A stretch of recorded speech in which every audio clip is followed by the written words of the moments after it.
Révoltés par la persistance de la crise sécuritaire et son corollaire de victimes depuis plus de 8 ans, de jeunes officiers ont décidé, le 30 septembre 2022, de prendre leurs responsabilités au Burkina Faso. Cette volonté du capitaine Ibrahim Traoré et ses camarades de libérer le pays et de refonder l'État sur des valeurs d'intégrité, d'indépendance et de souveraineté est soutenue par un peuple meurtri par des années de terrorisme, de malgouvernance et de prédation des ressources publiques.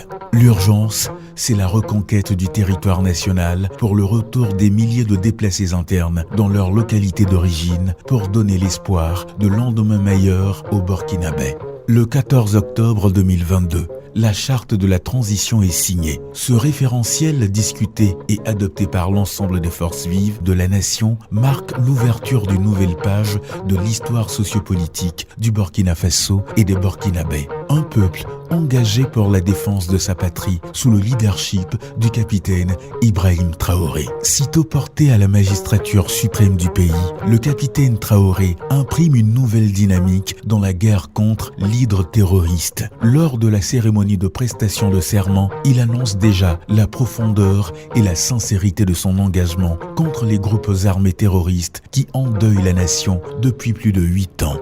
Nous avons décidé en toute âme et conscience devant l'histoire d'assumer notre révolte.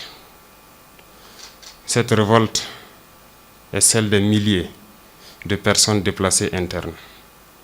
Cette révolte est celle de soldats au front qui défient donc continuellement et courageusement l'ennemi qui se cache et qui ne se cache plus. Nos objectifs donc qui ne sont autres que la reconquête du territoire national occupé par ces hordes de terroristes. Nos objectifs ne sont autres que de donner un souffle de vie nouveau donc à tous ces compatriotes affligés par ce conflit. C'est aussi d'envisager un développement endogène en ne comptant que sur nous-mêmes et en essayant de repenser profondément notre agriculture, notre élevage, notre technologie et en interrogeant donc les socles des actions de nos aspirations à la prospérité. Aucun sacrifice ne sera de trop pour sortir ce pays de la situation dans laquelle il se trouve.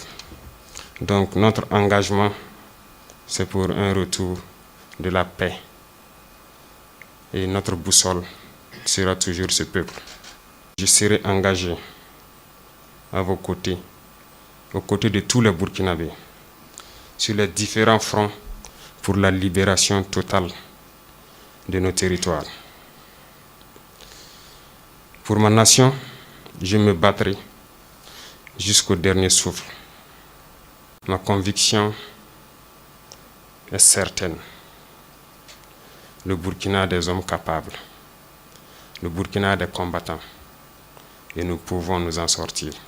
Dans cette guerre qui nous a été imposée, il n'y a pas de vérité. Telle est la conviction du chef de l'État. Une conviction qu'il entend partager avec tous les Burkinabés. Pour en sortir vainqueur, il est impératif de prendre conscience que cette guerre est l'affaire de tous et qu'il faut alors mobiliser l'ensemble des filles et des fils de la patrie. Le président de la transition initie dans la foulée des rencontres avec les différentes couches socio-professionnelles du pays. Ces échanges directs sont une occasion pour le chef de l'État d'expliquer sans langue de bois les enjeux et les défis de la double crise sécuritaire et humanitaire que vit le Burkina Faso. Face aux organisations de la société civile, au monde des médias, aux femmes, aux jeunes, aux responsables des partis politiques, aux leaders religieux et coutumiers et aux hommes de rang, le capitaine Ibrahim Traoré tient le même discours de vérité et de sincérité et insiste sur la nécessité pour tous de consentir d'énormes efforts pour la libération du pays. Un gouvernement de combat est mis en place et va au charbon. En ligne de mire, la victoire contre les forces du mal et le développement socio-économique du pays pour améliorer les conditions de vie des Burkinabés.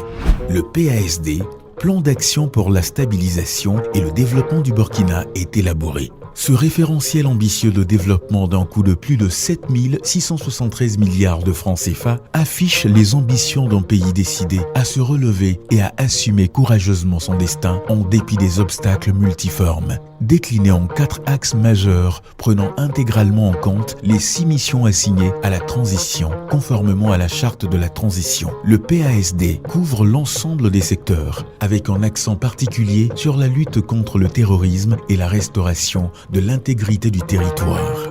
Un regard dans le rétroviseur permet d'apprécier les énormes acquis de la mise en œuvre du PASD et la justesse de la vision du chef de l'État engagé jour et nuit pour la libération et le développement du Burkina. Sur le plan de la lutte contre le terrorisme, les différentes réformes ont conduit à une réorganisation opérationnelle des forces combattantes pour plus d'efficacité sur le terrain et à une dénonciation des accords militaires avec la France. Une vingtaine de BIR, les bataillons d'intervention rapide, qui font un travail formidable sur le terrain. La création de nouvelles bases aériennes, le recrutement et la formation des FDS, les forces de défense et de sécurité, le déploiement des GUMI, les groupements d'unités mobiles d'intervention de la police nationale et le déploiement des GARCI, les groupes d'action rapide, de surveillance et d'intervention de la gendarmerie nationale, conjugués aux opérations de l'armée de terre, ont permis un meilleur maillage du territoire et une meilleure coordination des opérations. Le recrutement massif des VDP, les volontaires pour la défense de la patrie, au nombre de 90 000 sur une prévision de 50 000, renforce la conviction du chef de l'État que seuls les Burkinabés déterminés et engagés viendront à bout des groupes armés terroristes.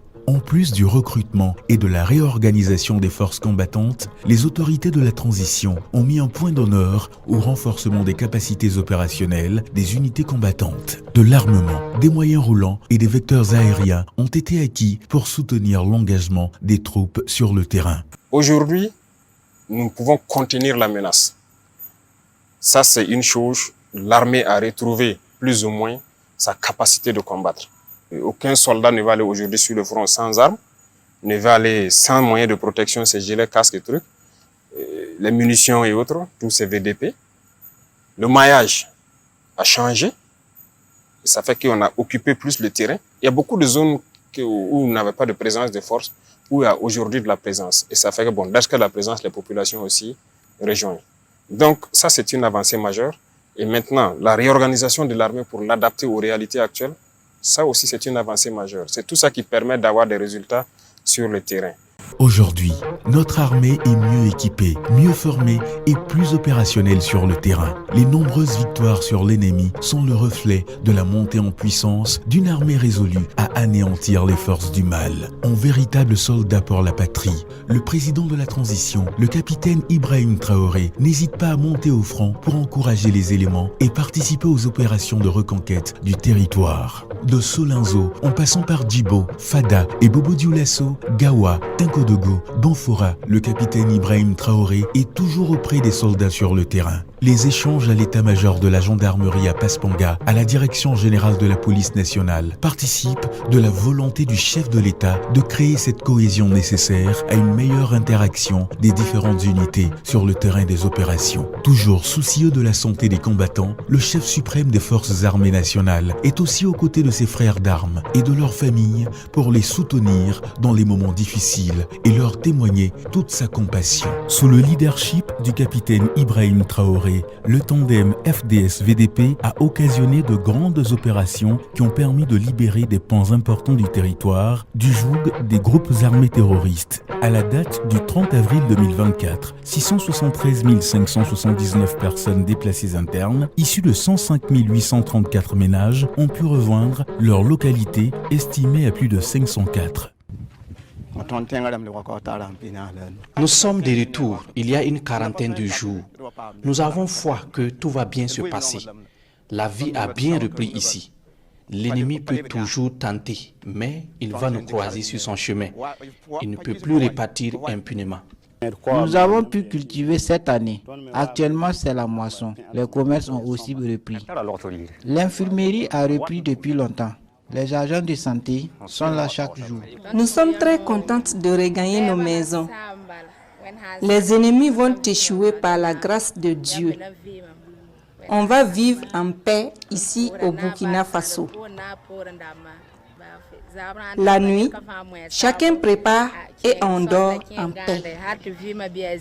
L'engagement et la détermination des forces combattantes ont permis également de ravitailler plusieurs localités à fort défi sécuritaire en vivres et en produits de première nécessité, apportant ainsi du réconfort et de l'espoir à des milliers de Burkinabés. Au niveau de la réponse à la crise humanitaire, notamment l'objectif qui vise à renforcer la résilience des communautés, le taux enregistré est de 94,56%. Dans le secteur de l'éducation, les victoires sur le front de la lutte contre le terrorisme ont permis la réouverture en fin avril 2024 de 1385 écoles avec la réintégration de 268 980 élèves, dont 133 719 filles.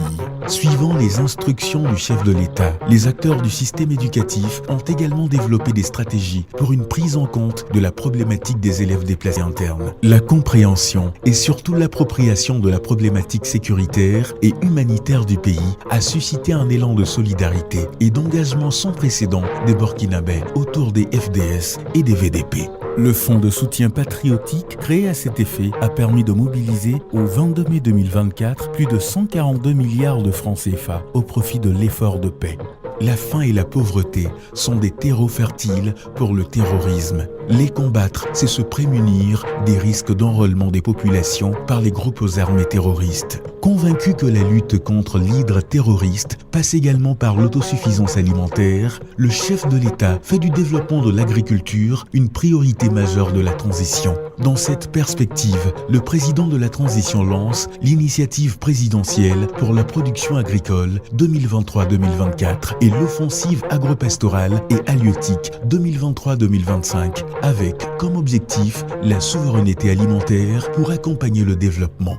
Dans le cadre de l'offensive agropastorale et halieutique 2023-2025, 400 tracteurs, 239 motoculteurs, 710 motopompes et 714 motos sont mis à la disposition des acteurs du monde rural pour booster la production agricole. Pour la campagne agricole 2023-2024, 10 000 tonnes d'aliments de poissons, 68 964 tonnes d'engrais, 10 000 litres de produits phytosanitaires, 18 000 tonnes de semences végétales, 2 300 tonnes de semences fourragères et 10 000 tonnes d'aliments concentrés. Coût global des acquisitions, 78 milliards de francs CFA. Les résultats que nous avons portés sont globalement satisfaisants, avec un taux d'exécution de 87,92%. À côté de cela, nous avons eu des résultats excellents, fort excellents, qui vont souvent jusqu'à des taux de 1000% pour les efforts qui ont été consentis pour mettre à la disposition des populations des intrants et des appuis divers pour accroître la production. Le gouvernement a consenti des efforts conséquents pour accroître les appuis en semences, les appuis en engrais et les autres types d'appuis au profit des producteurs. À ce niveau, le bilan est totalement excellent et satisfaisant. Aujourd'hui, le Burkina Faso s'engage dans la production à grande échelle de blé. Atteindre l'autosuffisance en farine de blé pour répondre à la demande de plus en plus croissante des consommateurs. Tel est l'objectif visé par le gouvernement. Pour ce faire, un accompagnement structuré en semences, matériel agricole et aménagement des terrains est apporté aux différents acteurs qui répondent présents à l'appel du président de la transition. À Bagré et dans d'autres localités, ce coup d'essai a été un coup de maître au regard des superficies emblavées et des productions récoltées. Pour amorcer un véritable développement de notre pays, le capitaine Ibrahim Traoré mise sur la mobilisation des ressources domestiques, appelant ainsi chaque Burkinabé à un engagement citoyen. La création de l'Agence pour la promotion de l'entrepreneuriat communautaire, suivie du lancement du programme de l'entrepreneuriat communautaire par actionnariat populaire, participe de cette volonté de bâtir un développement endogène et inclusif au bénéfice de tous les Burkinabés. La pose de la première pierre d'une usine de transformation de tomates à capitaux 100% burkinabés issue de l'actionnariat populaire à Bobo-Dioulasso est la traduction de cette vision d'un développement fait par des Burkinabés pour des Burkinabés conformément aux vœux du chef de l'État. Dans la même lancée, Le président de la transition procède, en fin novembre 2023, au lancement de la construction de la première raffinerie d'or au Burkina, d'une capacité de production annuelle de 150 tonnes d'or. Transformer nos matières premières ici au Burkina Faso pour leur donner plus de valeur ajoutée est le credo du capitaine Traoré. Le lancement des travaux de l'usine de traitement des résidus miniers Golden Hand, la pose de la première pierre du complexe textile Hirotex Burkina à Sorgho dans la province du Boulkimde. La pose de la première pierre de l'usine textile des forces armées du Burkina Faso à Bobo-Dioulasso et l'inauguration du complexe industriel Agence Delhi International Prod Industrie, Adiprod Industrie SA dans la ville de Sia, s'inscrivent dans cette vision du chef de l'État. Au cours de cette transition, l'économie burkinabé, en dépit des difficultés, a pu tenir le choc de l'inflation grâce à l'engagement du gouvernement et des acteurs du secteur privé. Là également, le chef de l'État a donné des instructions fortes qui ont permis de créer les conditions d'une économie au service de la nation. Taux de croissance 3,6% en 2023 contre 1,8% en 2022. Mobilisation des recettes propres, 99% de recouvrement en 2023. Amélioration du déficit budgétaire global, établi à 6,5% du produit intérieur brut PIB en 2023 contre 10,7% du PIB en 2022. Taux d'inflation 0,7% en 2023 contre 14,1% en 2022. Au regard de la situation sécuritaire qui impacte sérieusement l'économie, vous savez, l'économie est touchée par les chocs exogènes et les chocs endogènes. Mais malgré cela, le ministère de l'économie et des finances a pu véritablement tirer son épingle du jeu, on peut le dire, parce que notre contrat d'objectif, nous avons pu atteindre un résultat de 89,5%. Et les grandes actions qui ont pu être menées au titre de l'année 2023, c'est essentiellement la mobilisation des ressources à plus de 2500 milliards, ce qui représente 99% de taux de recouvrement. Également, il y a eu la création du fonds de soutien patriotique et son opérationnalisation. Nous avons pu mobiliser 99 milliards au titre de l'année 2023. Également, au titre de l'année 2023, nous avons pu travailler à mettre en place des infrastructures socio-économiques au profit des populations à travers des projets comme le PRIS, le PIDPR et puis le PADEL. Et nous avons, à travers le projet communautaire de relèvement, nous avons pu accompagner donc, les PDI dans le cadre des relèvements. Donc, ça sont des actions qui ont permis véritablement d'améliorer les conditions des populations sur le terrain. La participation des acteurs privés au Forum économique et humanitaire en Russie a été une occasion pour les acteurs économiques de notre pays d'explorer des partenariats pour une économie plus forte et résiliente. Sur le plan des infrastructures, le pays est en vaste chantier. De grands projets de construction de routes et d'ouvrages d'art ont été lancés et sont en cours d'exécution. Il faut miser sur le désenclavement interne et externe du pays pour booster l'écoulement des produits et doper les échanges commerciaux. Au niveau du ministère des Infrastructures, nous sommes à un taux de 74,65%. Il faut reconnaître qu'on avait effectivement lancé plusieurs projets à la fois en 2023, notamment la route Bobo-Orodara. Vous avez les travaux de bitument de la route Dawa-Batié. Vous avez les travaux de réhabilitation des pas d'Ano. Effectivement, tous ces chantiers à un moment donné traînaient. Et il fallait prendre des mesures vraiment drastiques pour amener les entreprises à évoluer rapidement. On a toujours des zones, notamment dans la zone de Fada, la zone de Congo-Sigibo, où les travaux étaient à l'arrêt, même Oevia, Titao, attribué depuis un certain temps. Mais déjà avec la création des billes, c'est-à-dire que la collaboration que nous avons avec les forces de défense et de sécurité, nous pensons que on va encore accélérer les travaux en 2024. Parce que avec ces créations, nous avons bénéficié effectivement sur chaque chantier des bataillons d'intervention rapide qui assurent effectivement la sécurité. L'accès aux soins de santé a été également le cheval de bataille du capitaine Ibrahim Traoré. La poursuite de la construction de nouvelles infrastructures sanitaires, les différentes campagnes de lutte contre les maladies à travers le pays, l'accessibilité renforcée aux soins de santé s'inscrivent dans cet engagement du chef de l'État pour une population en bonne santé, capable de participer aux actions de développement et de libération du pays. À la fin de l'année 2023, nous sommes rendus à un taux d'exécution globale de 78,6%. Ce taux global fait ressortir un taux très satisfaisant, excellent, j'allais dire, au niveau de l'objectif qui est en rapport avec la gestion, avec efficience des situations d'urgence sanitaire, où nous avons atteint un taux d'exécution global qui tourne autour de 100%. Même dans les zones à fort défi sécuritaire, les populations burkinabées aient continué à bénéficier des soins et services de santé et de nutrition de qualité.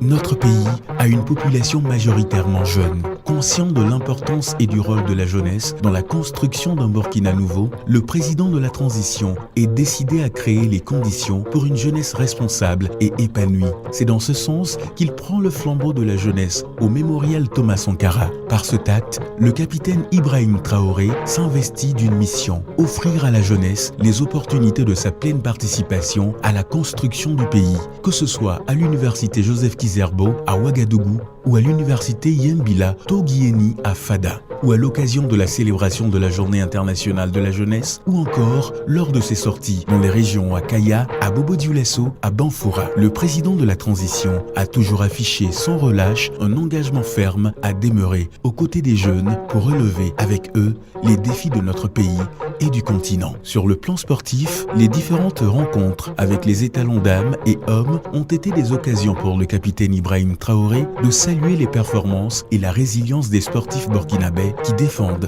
vaillamment les couleurs de la nation à travers différentes compétitions dans le monde. En décorant Iron Bibi et Fabrice Zango, c'est l'ensemble des sportifs burkinabés que le chef de l'État entend honorer. Dans le domaine culturel, l'organisation des 20e et 21e semaines nationales de la culture à Bobo-Dioulasso permet à la ville de Sia de revêtir sa tunique de capitale culturelle. La renaissance de cette biennale de la culture a été une occasion pour les Burkinabés de célébrer leur unicité dans la diversité. Le FESPACO soutient également et réunit plus de 37 000 cinéphiles, 10 000 festivaliers accrédités venant d'une cinquantaine de pays, 1328 journalistes, 2400 professionnels, 507 stands d'exposition. Le développement ne pouvant se réaliser dans une société corrompue, le chef de l'État engage les différentes institutions de lutte contre la corruption, notamment le RENLAC et l'ASCE-LC, à intensifier leurs actions dans la perspective de construire une gouvernance vertueuse.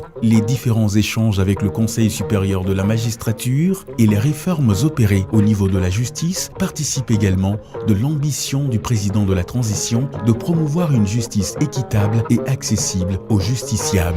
Sur le plan international, notre pays s'est résolument engagé dans une diplomatie respectueuse des intérêts supérieurs des Burkinabés. Nous sommes un pays qui a davantage de respect sur la scène internationale. C'est des situations qui s'arrachent. On ne négocie pas, on ne supplie pas. Sur la scène internationale, on ne commande pas le respect. On doit l'arracher à travers donc ce que nous faisons, à travers ce que nous défendons comme idéal. Et notre posture diplomatique nous a conduit à une posture où nous pouvons estimer que nous avons davantage plus de respect parce que nous sommes restés longtemps victimes des clichés. Et j'aime le dire, nos pays souffrent de leur emballage. Et cet emballage a été construit pendant des années par certains partenaires. Et cet emballage a longtemps fait peur à d'autres partenaires. C'est un emballage dévaluant, c'est un emballage qui présente des visages pauvres, mais jamais l'expertise, la capacité et le potentiel que nous avons.